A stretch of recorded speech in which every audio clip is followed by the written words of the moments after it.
Bismillahirrahmanirrahim. Assalamualaikum warahmatullahi wabarakatuh.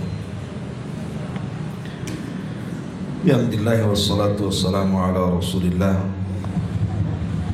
wa ala alihi wa sahbihi wa mawala wa la hawla wa la quwata illa billahi wa ba'du. Kita lanjutkan kajian kita, masih membahas kitab Al-Janaiz,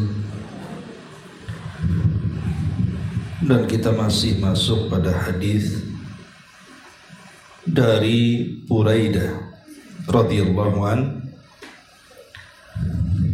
di mana Nabi sallallahu alaihi wasallam bersabda, al-mu'minu yamutu bi arakil jabin, bahwa seorang mukmin itu meninggal dengan berkeringat di dahinya. Hadis ini dikeluarkan oleh imam yang tiga dan disahihkan oleh Al-Imam Ibnu Hibban radhiyallahu anhu.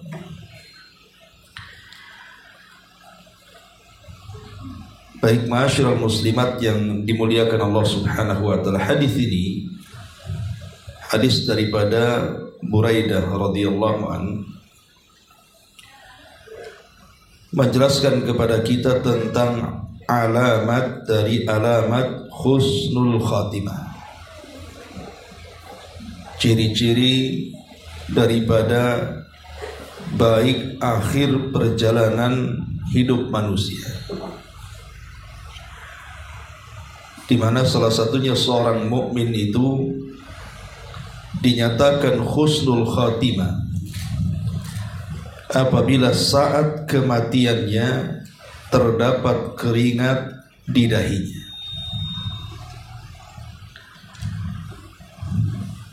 Apa yang dimaksud keringat di dahinya itu? Sebagian syurah al-hadis, para pensyarah hadis mengatakan maksudnya ibaratun an syiddatil mauti, karena keringat di dahi itu menunjukkan tentang kerasnya saat kematian. Dan kerasnya saat kematian itu kalau dialami seorang mukmin, maka boleh jadi itu akhir daripada pengguguran dosa dia.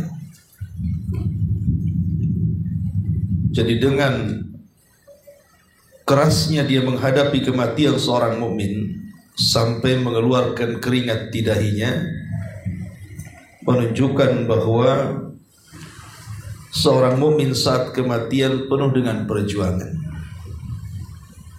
merasakan rasa sakit yang luar biasa, tetapi sakitnya bagi seorang mukmin itu boleh jadi pengguguran dosa yang terakhir yang dia miliki.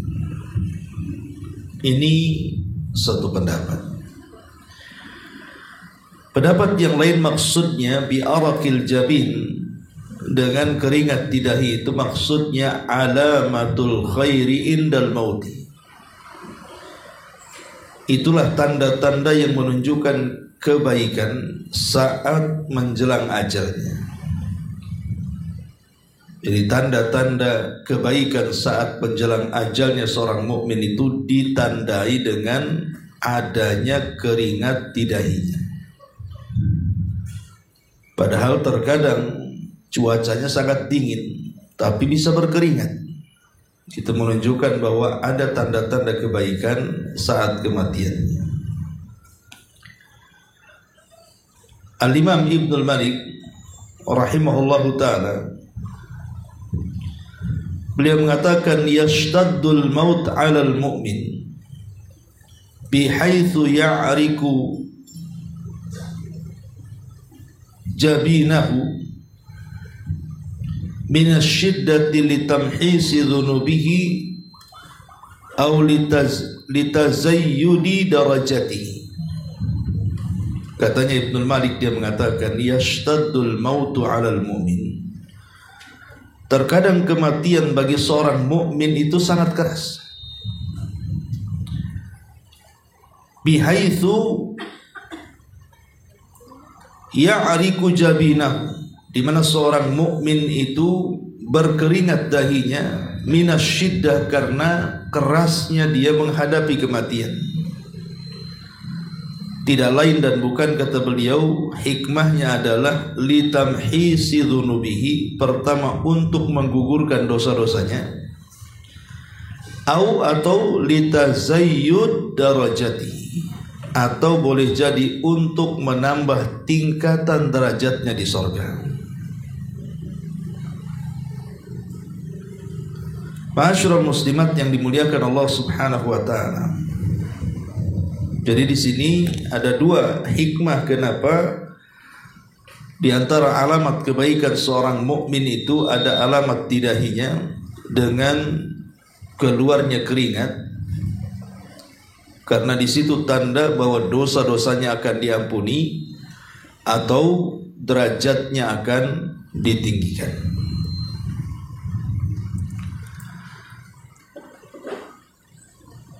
Al-Iraqi mengatakan, ikhtalafa fi ma'na hadzal hadis.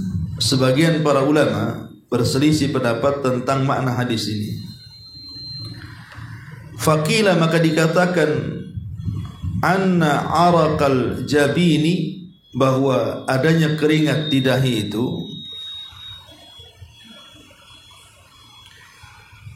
lima yu'aliju min syiddatil mauti, karena menunjukkan tentang kerasnya seorang mukmin menghadapi kematian.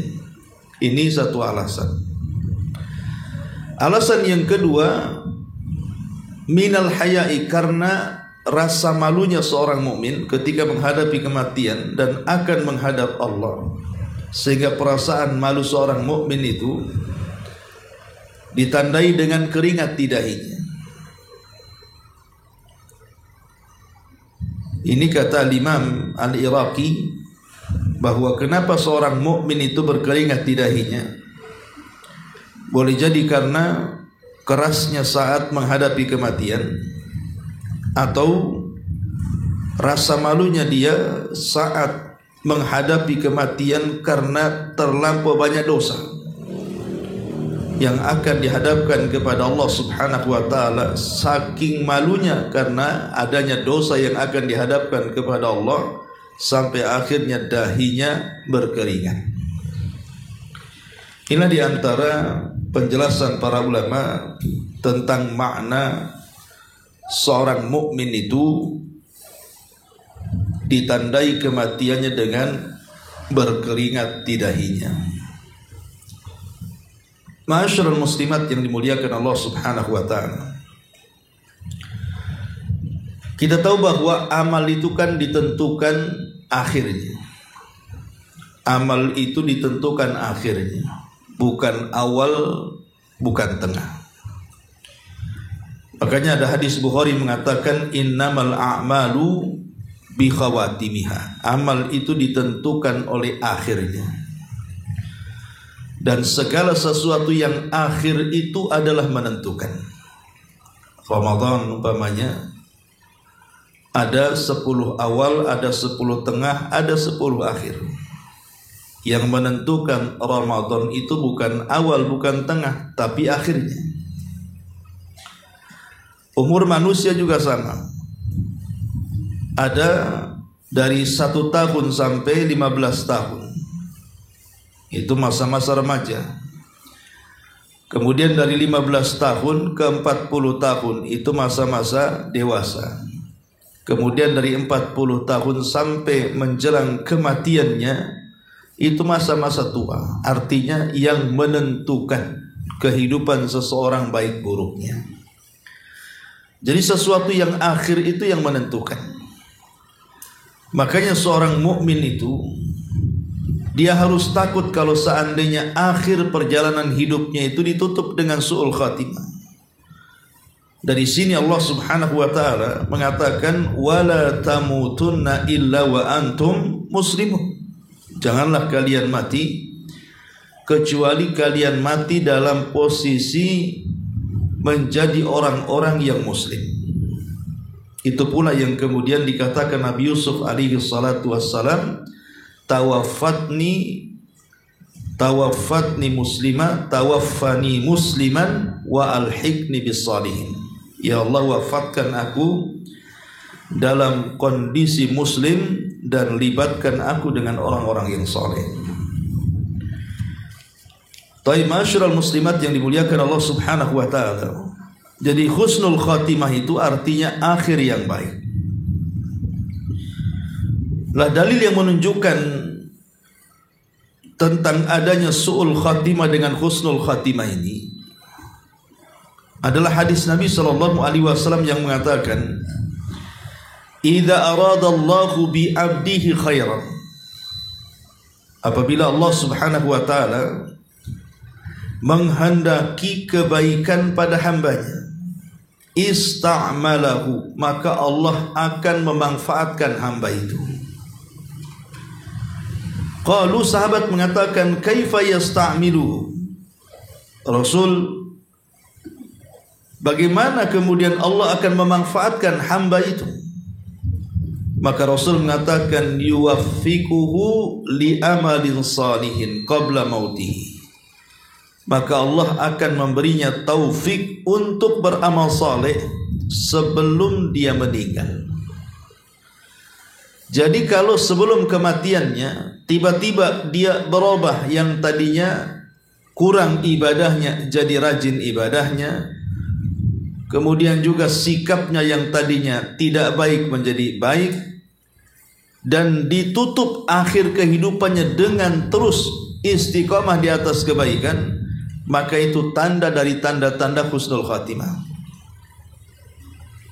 Jadi kata Nabi SAW, kalau engkau ingin mengetahui akhir seseorang itu baik atau tidak, lihat akhir sebelum wafatnya.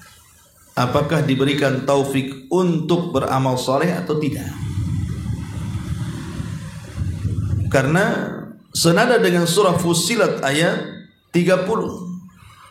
Innal ladzina qalu rabbuna Allah tsumma istaqamu tatanazzalu alaihimul malaikatu alla takhafu wa la tahzanu wa abshiru bil jannati allati kuntum tu'adun.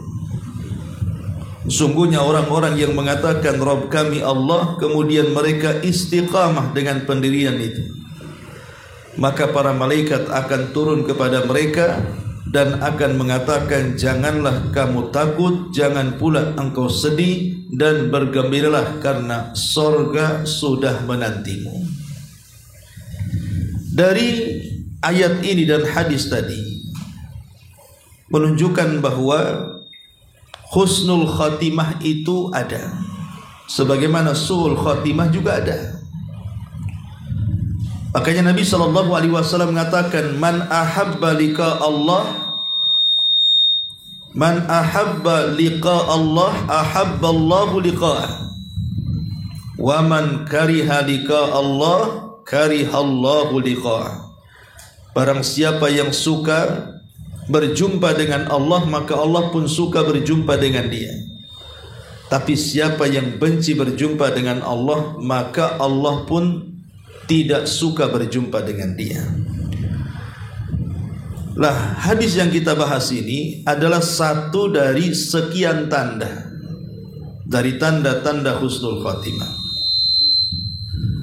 Lalu apa saja selain daripada seorang mukmin itu ditandai di dahinya dengan keringat saat kematiannya, yang menunjukkan bahwa dia adalah diakhiri kehidupannya dengan husnul khatimah.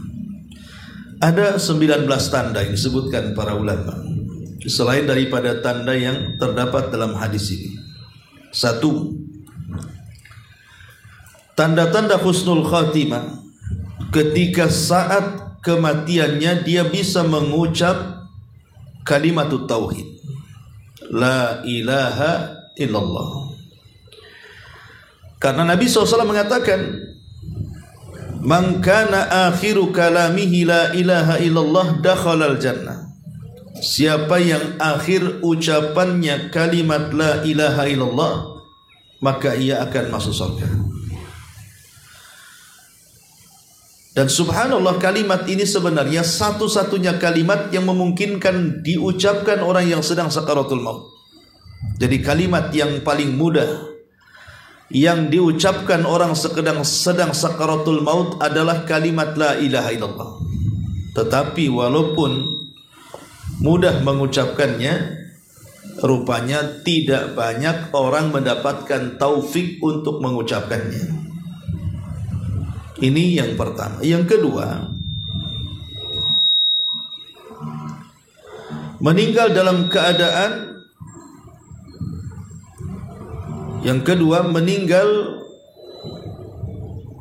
dalam keadaan mati syahid di peperangan.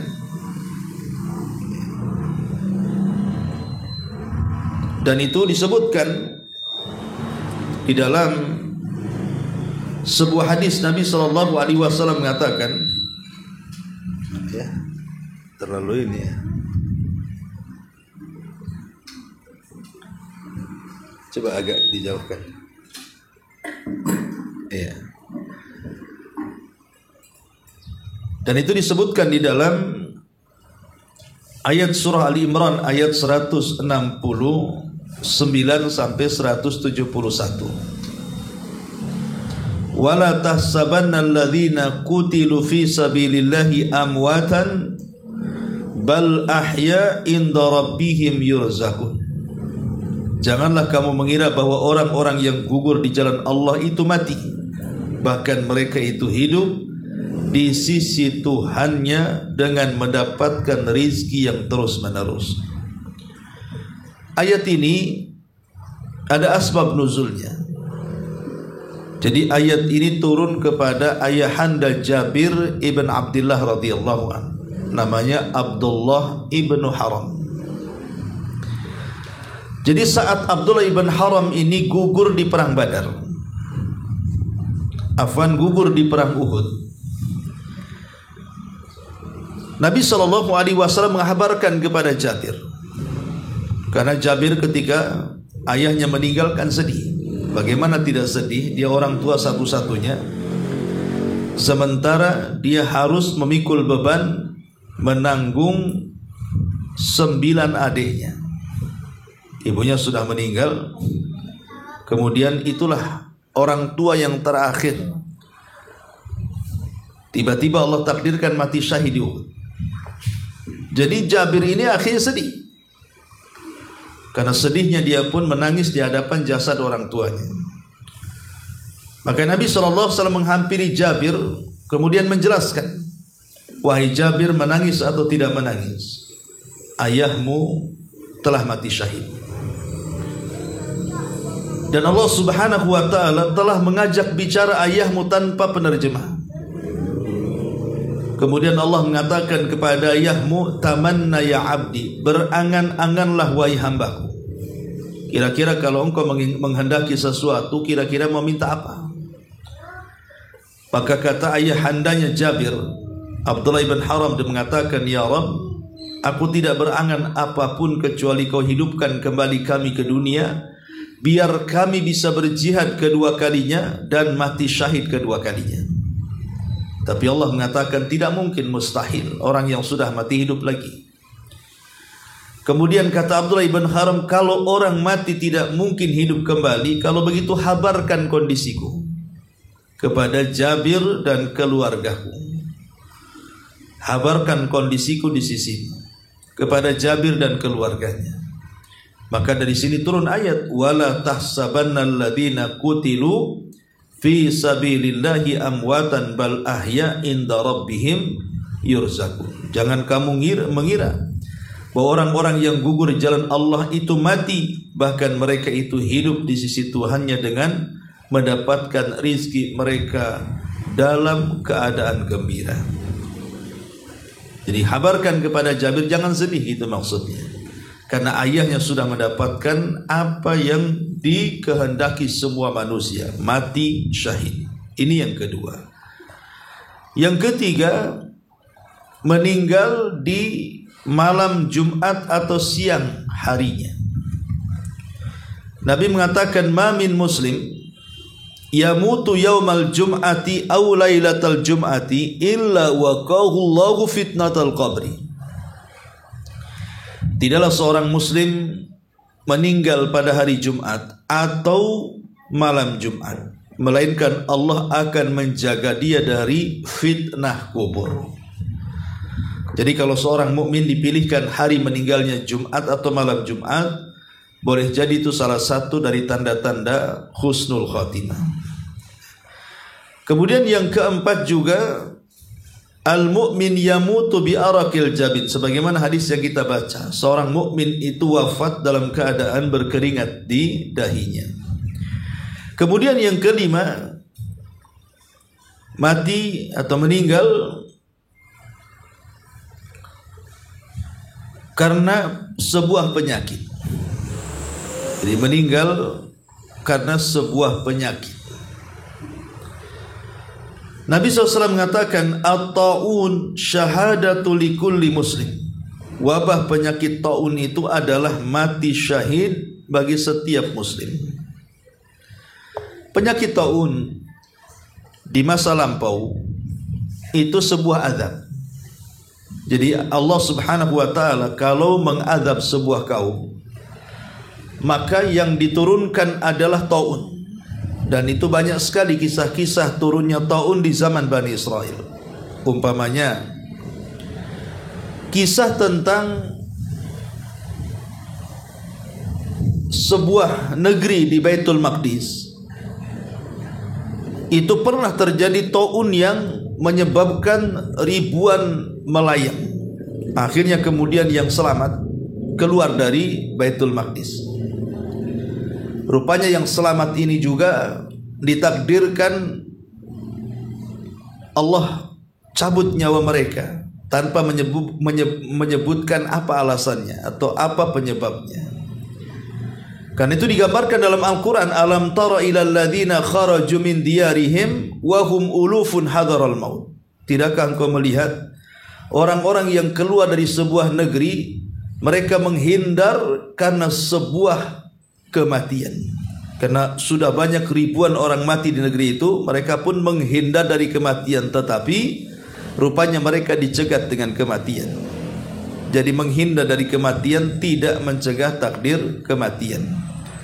Orang tidak mati karena wabah, bisa saja mati karena yang lain. Nah, dijelaskan oleh para ulama, ayat itu alam tara ilal ladzina kharaju min diyarihim ini, ada yang mengatakan bahwa ayat ini bercerita tentang Nabi Uzair. Ada juga yang mengatakan ayat ini bercerita tentang Nabi Hazkiel, di mana Baitul Maqdis pernah terkena penyakit taun, dan itu bagian daripada azab Allah Subhanahu wa taala.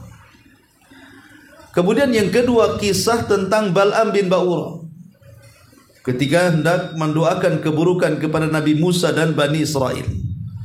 Rupanya Bal'am sudah tidak lagi mujarab doanya, karena yang didoakan seorang Nabi. Akhirnya dia mengatakan kepada Jababirah, utuslah wanita-wanita kalian, godalah salah satu murid daripada murid-murid Nabi Musa, kalau sampai berzina itu cukup mengadab mereka. Akhirnya diutuslah wanita-wanita cantik, kemudian mereka pun merayu murid-murid Nabi Musa. Rupanya Allah takdirkan ada satu murid Musa terbaik tergoda dengan wanita Jababirah ini. Akhirnya kemudian berzina. Setelah terjadi perzinahan itu muncul taun yang mengakibatkan 20.000 Bani Israel meninggal dunia. Dan taun itu tidak dilepas oleh Allah atau tidak diangkat sampai kemudian orang yang berzina itu dihukum dan dirajam. Jadi dari sini kita tahu bahwa taun itu bagi umat terdahulu adalah azab. Tetapi bagi umat Islam taun itu adalah rahmat, di mana orang-orang yang terkena penyakit taun maka dinyatakan mati syahid. Ya. Ini yang kelima. Ya. Yang keenam, meninggal dalam kondisi melaksanakan sebuah kebaikan atau ibadah.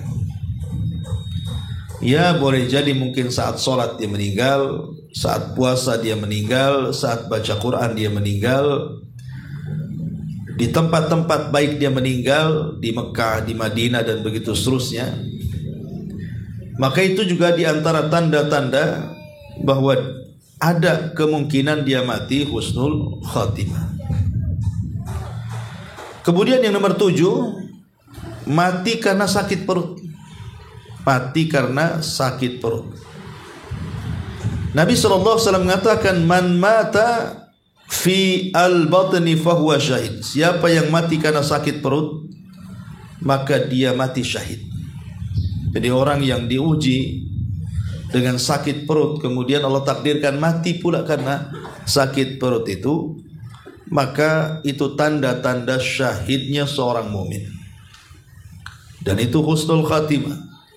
Kalau seorang mukmin yang soleh dipilihkan kematiannya seperti itu, berarti itu tanda-tanda husnul khatimah. Kemudian juga yang ke-8, mati dalam posisi tenggelam. Boleh jadi seorang mukmin yang taat, dia sedang naik perahu, kemudian Allah takdirkan tenggelam perahunya, entah lagi mancing, entah lagi pulang kampung pakai kapal gitu ya. Allah pilihkan kematiannya seperti itu. Maka Nabi SAW mengatakan asyuhada'u khamsatun. Orang yang mati syahid itu ada 5. Salah satunya adalah al-ghariqu, orang yang mati tenggelam. Orang yang mati tenggelam itu juga salah satu alamat dari husnul khatimah. Kemudian yang ke-9, orang yang mati terbakar.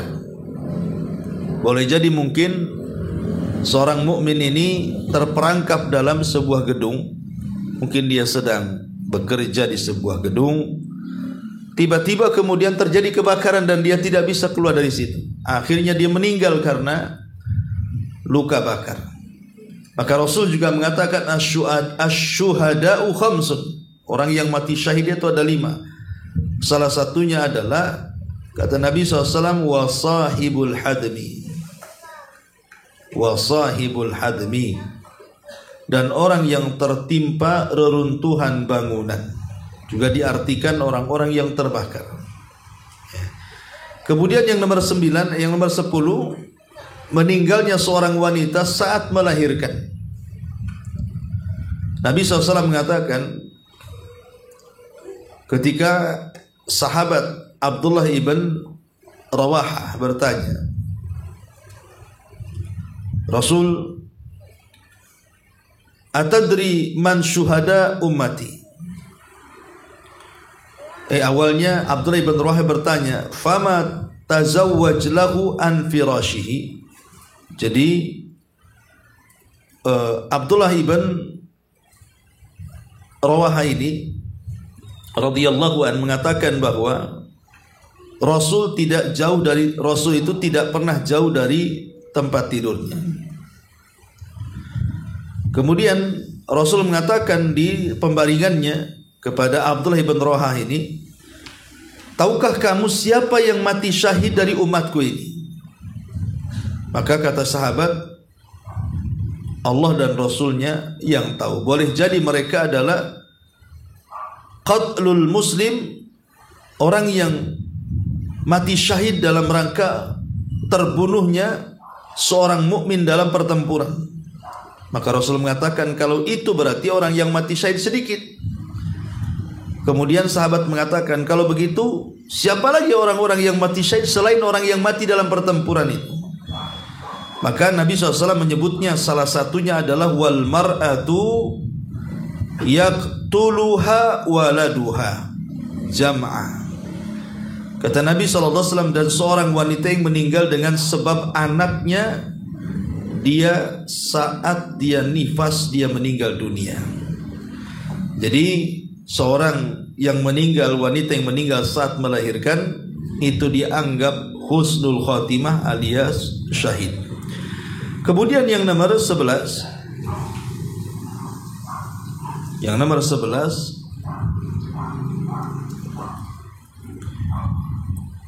Ada yang mengatakan bahwa orang yang meninggal diberikan penyakit pinggang seperti memar atau angin yang tertahan di pinggang, semacam angin duduk, ya. Ini juga salah satu tanda-tanda husnul khatimah. Jadi seorang mukmin kalau dipilihkan meninggalnya karena angin duduk ataupun sakit pinggang gitu ya, tiba-tiba dengan sebab itulah terjadi kematiannya, maka itu salah satu tanda daripada husnul khatimah. Kalau seorang mukmin yang baik dipilihkan kematiannya seperti itu. Kemudian yang nomor 12 juga seorang mukmin yang diwafatkan karena rasa sakit dan sesak nafas. Sebagaimana hadis Jabir bin Utaib secara marfu kepada Nabi sallallahu alaihi wasallam. Jadi karena sesak nafas, ini juga diantara tanda-tanda husnul khatimah. Kemudian yang 13 meninggal karena terserang penyakit TBC. Kemudian yang nomor 14 mati karena mempertahankan harta.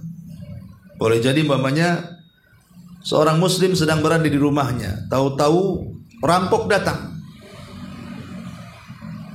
Rupanya rampok ini yang tadinya tidak niat membunuh, akhirnya membunuh. Boleh jadi saat dia merampok ketahuan yang punya rumah, kemudian yang punya rumah disabet pedang sampai meninggal.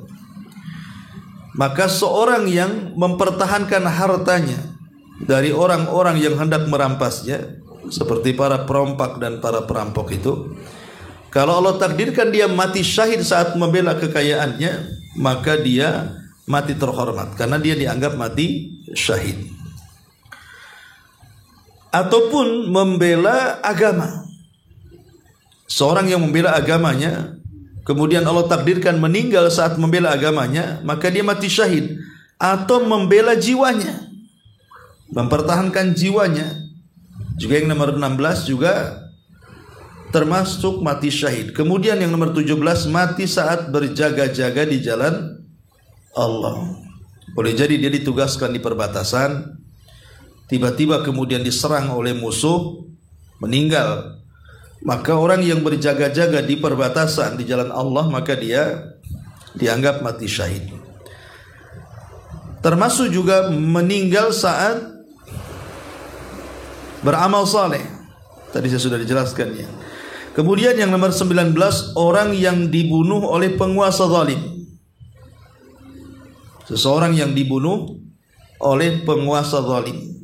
Jadi ada seorang mukmin, mungkin dia berusaha untuk mengkritik, menasihati bukan mengkritik pemerintah.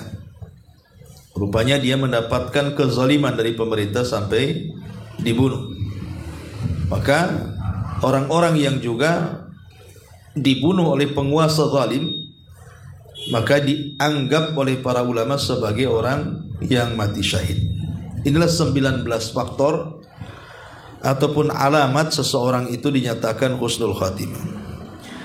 Adapun secara global tentang penyebab, tadi kan ciri-ciri ya, 19 ciri-ciri orang yang mati husnul khatimah. Lalu apa penyebabnya?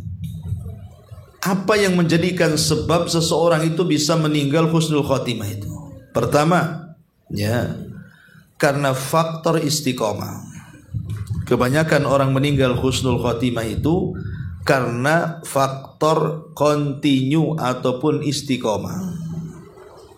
Istiqomah itulah yang menjadikan seseorang meninggal husnul khatimah. Kemudian yang kedua, faktor doa. Dengan doa itulah akhirnya Allah Subhanahu wa taala mengabulkan permintaan kita. Jadi kalau kita dalam doa kita minta husnul khatimah, maka Allah akan kabulkan permintaan doa kita. Persis seperti Umar bin Khattab. Umar itu kan berdoa, ya Allah wafatkan aku di negeri hijrah nabimu dalam kondisi mati syahid.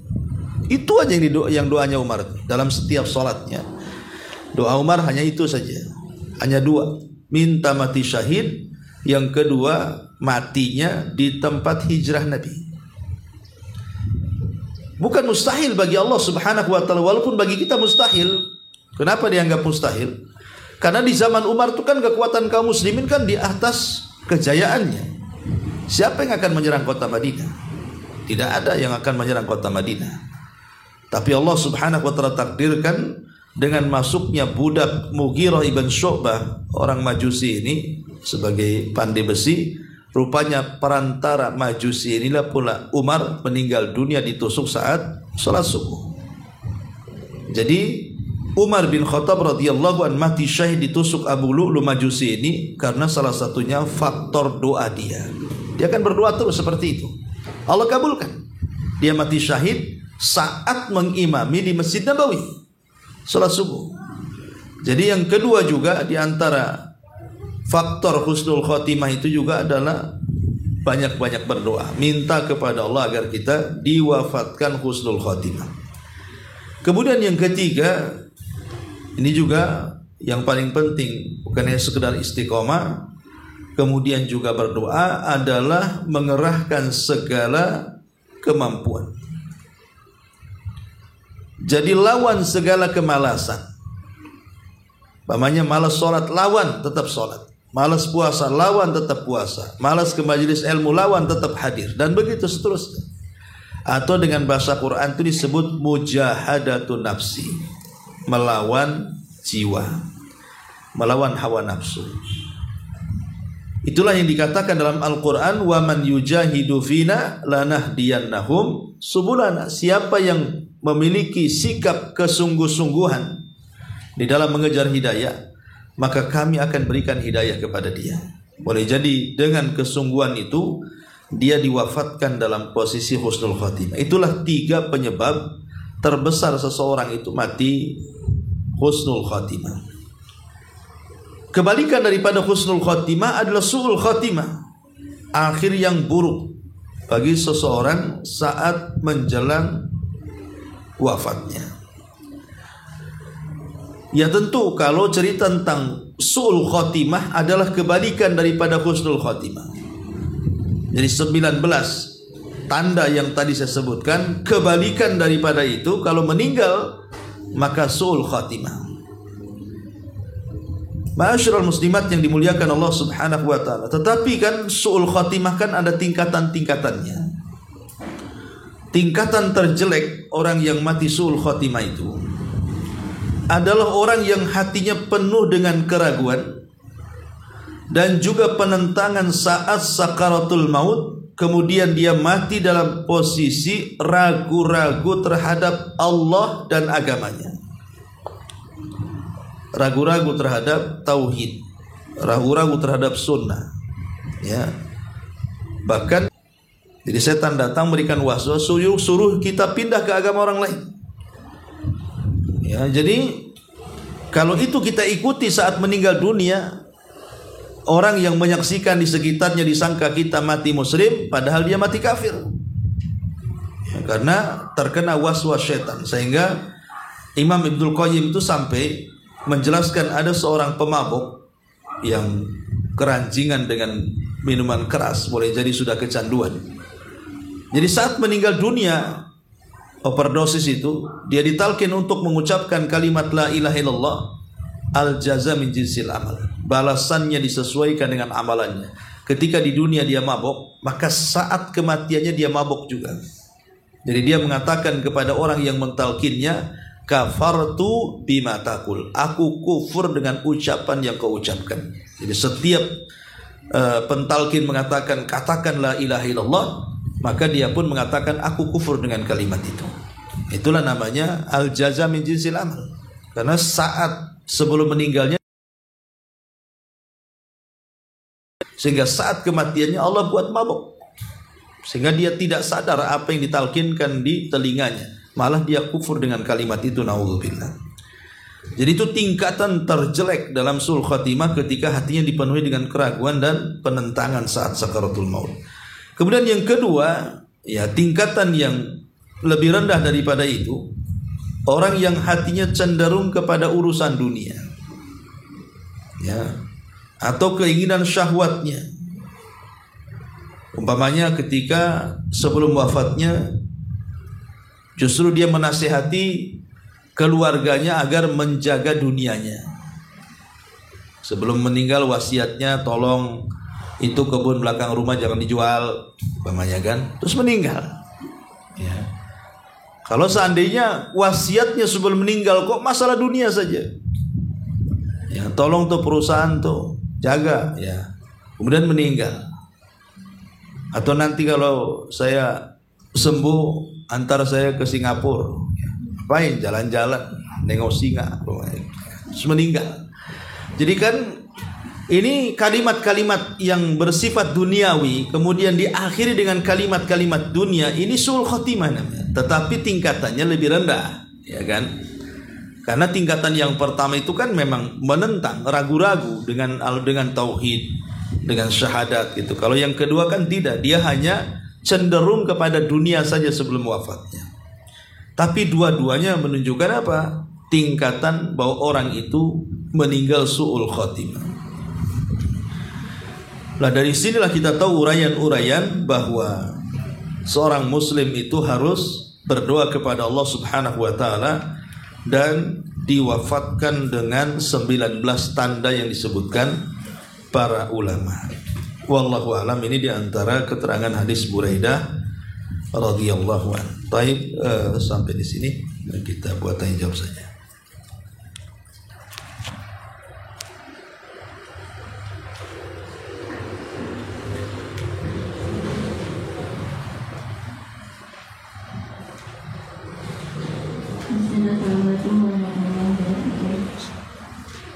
Apa bisa tadi Ustaz ada menjelaskan ketika Allah ingin mempekerjakan hambanya, maka Allah beri dia kesempatan untuk melakukan amal ibadah menjelang akhir hidupnya.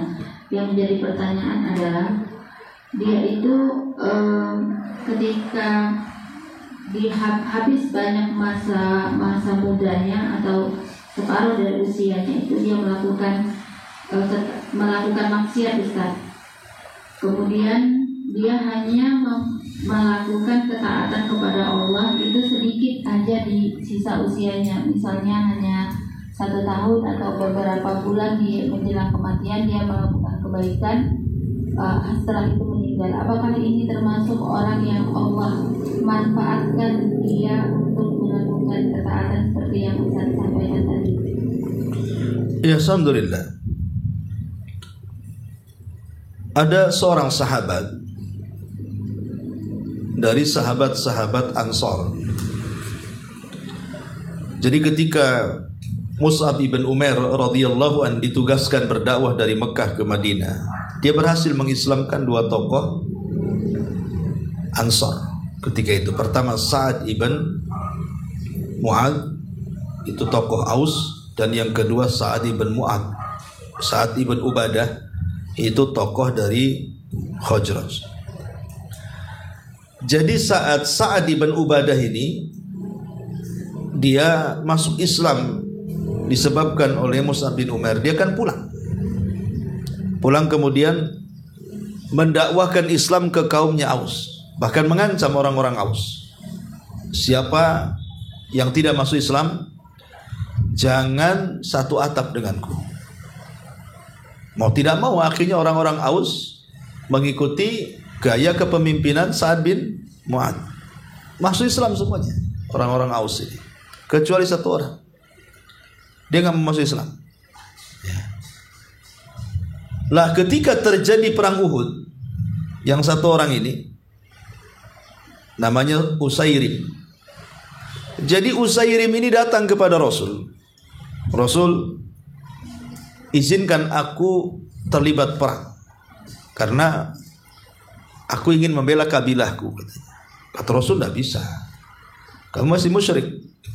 Kalau kau ingin berperang masuk Islam, kata Rasul. Kata Usairim, nggak mau saya. Kalau kau nggak mau, nggak bisa kau terlibat perang. Akhirnya ketika sebentar lagi mau mengerahkan pasukan, karena Usairim tetap tidak diizinkan Rasul, tiba-tiba ketika menjelang-jelang detik pelepasan pasukan itu, Usairim datang kepada Rasul.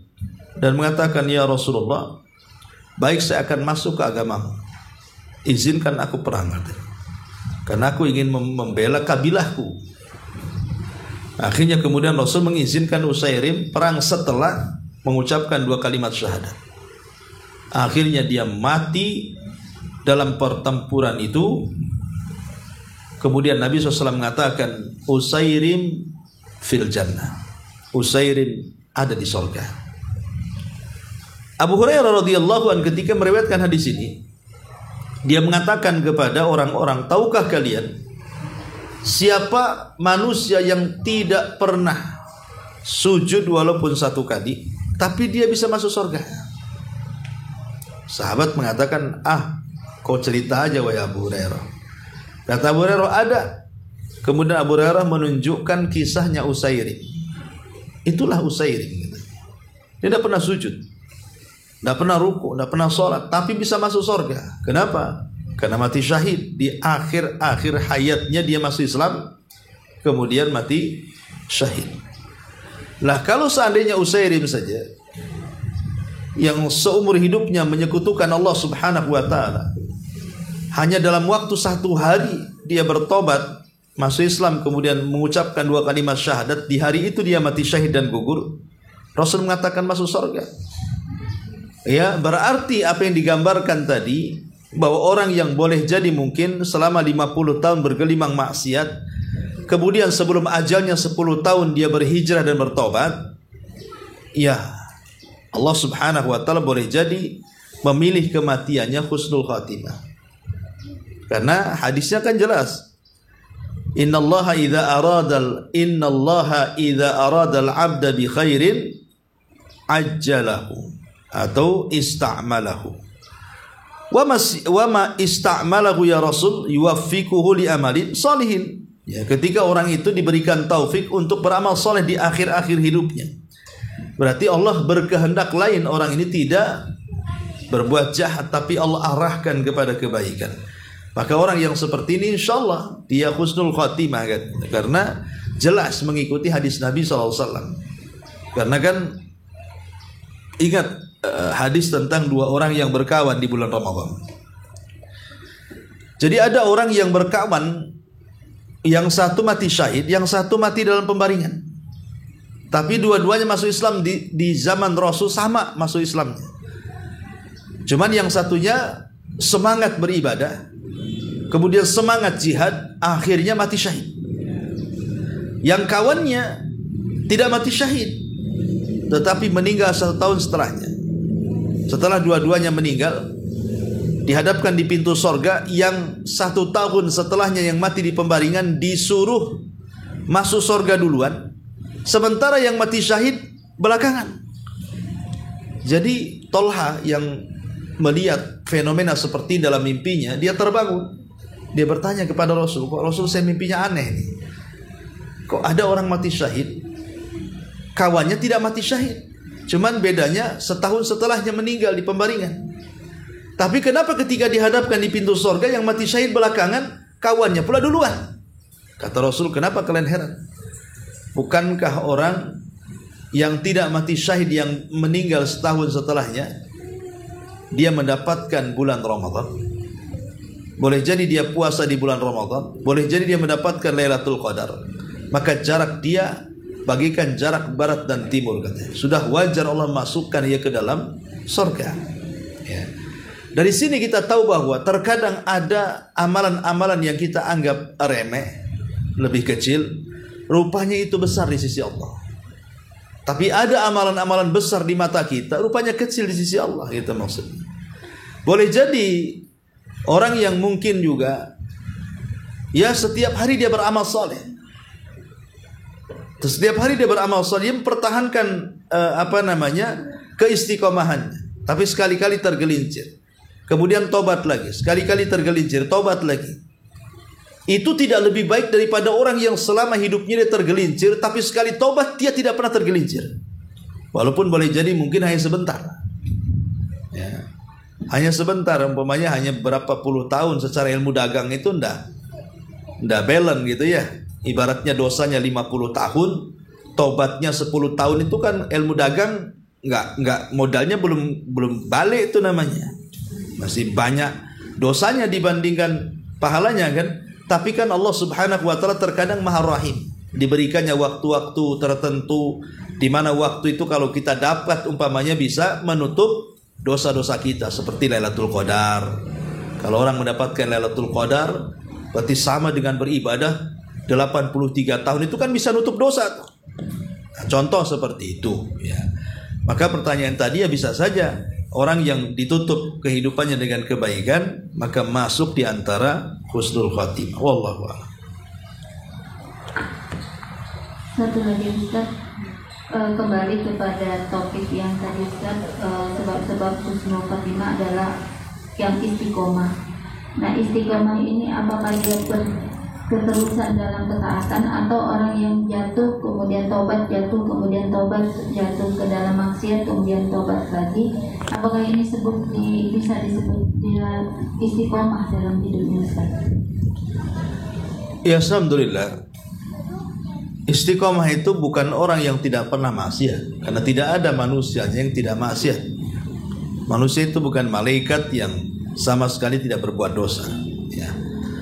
Tapi orang istiqomah itu kan orang yang senantiasa tetap berjalan di atas relnya. Artinya seperti yang tadi katakan, kalau dia bertobat, kalau dia melakukan dosa, segera dia bertobat dan melakukan dosanya karena memang terkalahkan syahwatnya, bukan mengumbar syahwat. Beda terkalahkan syahwat dengan mengumbar syahwatnya. Kalau terkalahkan syahwat kan ketika dia melakukan dosa satu kali dia langsung tobat.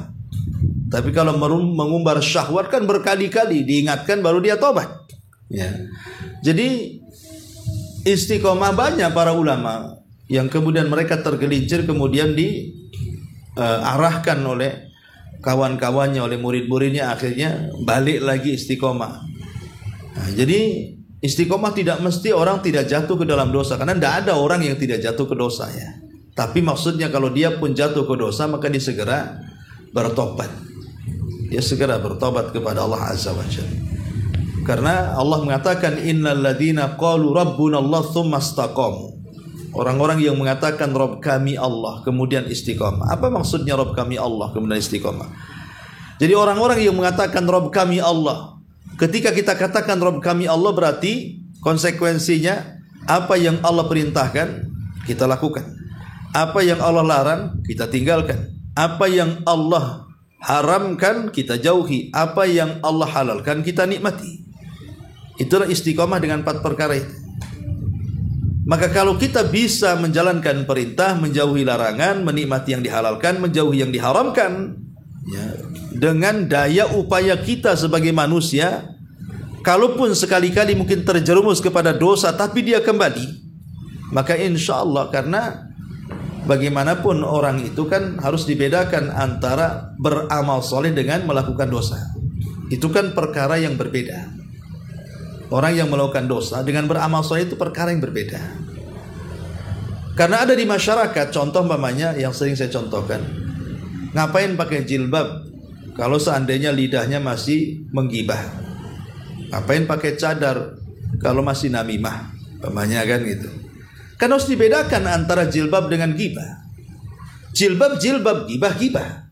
Ya, orang pakai jilbab dapat pahala karena menutup auratnya. Orang yang menggibah dapat dosa karena dia berbuat dosa. Tinggal ditimbang saja nanti pahala dan dosanya. Mana yang lebih berat? Ya, kalau seandainya gibahnya lebih berat dibandingkan jilbabnya, ya masuk neraka kan begitu. Mungkin jilbabnya lebih besar pahalanya dibandingkan dosa gibahnya, ya ada kemungkinan masuk surga. Jadi jangan kemudian kebaikan itu dikambing hitamkan karena sebuah dosa. Jadi dibedakan, karena Allah mengatakan wa ma taf'alu min khairin ya'lamhullah. Apapun yang kau lakukan dari sebuah kebaikan itu pasti Allah akan membalasnya, sedikit ataupun banyak. Walaupun dia gibah, walaupun dia namimah, tetap jilbab itu berpahala, akan dicatat sebagai pahala. Sebab kalau seandainya gara-gara ucapan daripada kau pakai jilbab tapi menggibah, bagus kau copot aja jilbabnya. Akhirnya dicopot jilbabnya, gibah terus. Itu kan kuadrat jadinya kan, dosanya kan. Pertama dapat dosa gibah, yang kedua dapat dosa membuka aurat kan. Dobelan masuk nerakanya jadinya. Yang tadinya satu kesalahannya jadi dua jadinya. Nah, jadi harus dibedakan antara orang yang melakukan kebaikan dengan orang yang melakukan kejahatan. Tapi umumnya biasanya orang yang melakukan kebaikan itu bisa mengerem kejahatan. Seperti sholat, orang yang suka sholat bisa mencegah perbuatan keji dan kemungkaran. Ustadz, ada orang sholat tapi masih berbuat keji, masih berbuat mungkar umpamanya kan. Berarti yang disalahkan bukan sholatnya, dia belum betul-betul sholat. Karena kalau meresapi sholat pasti dapat hidayah. Bukankah dalam sholat itu ada kalimat ihdinas siratal mustaqim? Kita minta hidayah kan. Berarti kalau dia dalam sholatnya diberikan hidayah, keluar dalam sholat pasti tidak mungkin bermaksiat. Ketika setelah sholat kok bermaksiat, berarti ihdinas siratal mustaqimnya belum dikabulkan. Harus minta lagi terus-terusan supaya betul-betul bisa merubah kehidupan dia. Wallahu a'lam. Baik, sampai di sini. Mudah-mudahan ada manfaatnya. Subhanallah bihamdika. Subhanallah.